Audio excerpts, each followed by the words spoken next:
An immigrant story.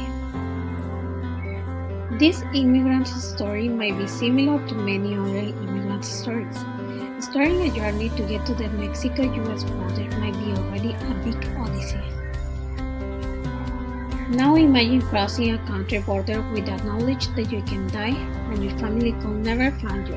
You could get arrested and deported for crossing illegally, or you could get to the US and reach the American dream. Well, I'm sure that it must be the hardest decision that anyone can make. My interviewee, who I'm going to call Selena, decided to take all these risks to reach her goal, which was to get to the US.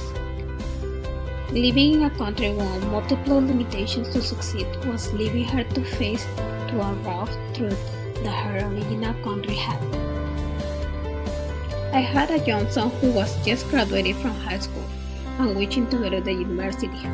My economic reality at that moment was not good. I didn't have a job to be able to pay for a university. I was only getting support to live from my oldest son, who immigrated to the US just a few months before I did.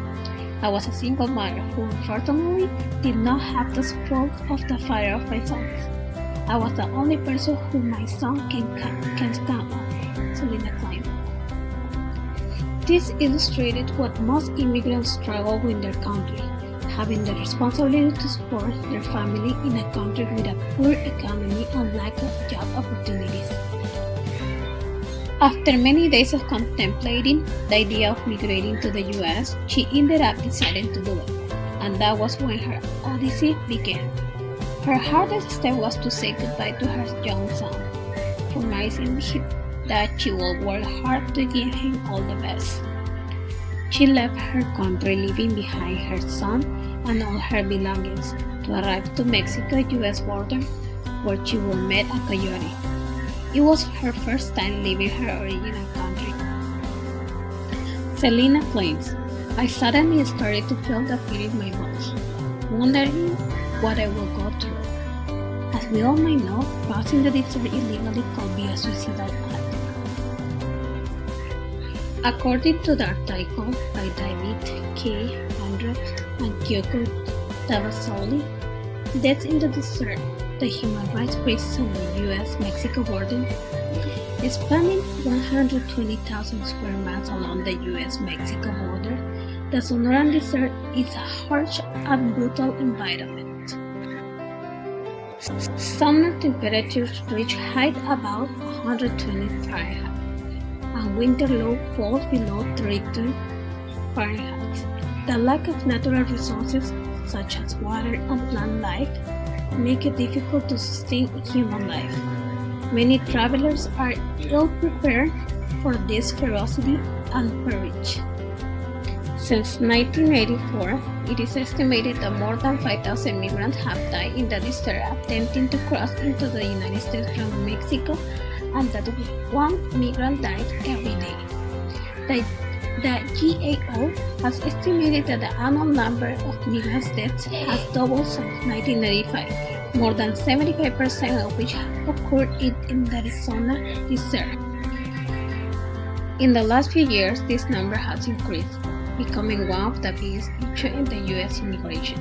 Selena, who tried 2 times to cross the Sonora Desert, got arrested by the U.S. Border Patrol on her first try. I was frustrated, got arrested and being detained for a few weeks was getting me crazy. I didn't speak English at all, so I couldn't express myself to ask for my rights.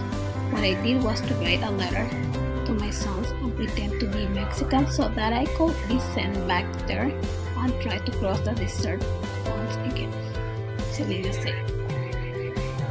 Her second try, she faced the threat of death. Her experience was terrifying, as she described.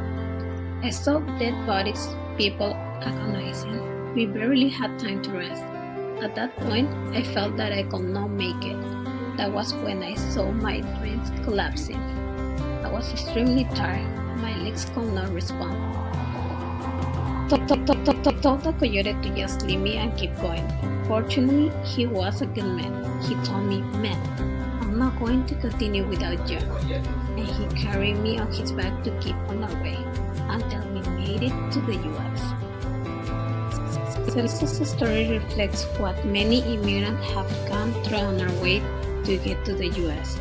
For some people, it might be hard to understand their reasons, maybe because they did not have to go through severe hardships in their original country, or because they had the ability to immigrate to the US legally with a work or student visa. But as human beings, we should try to put on those immigrants' shoes to feel what they have been through.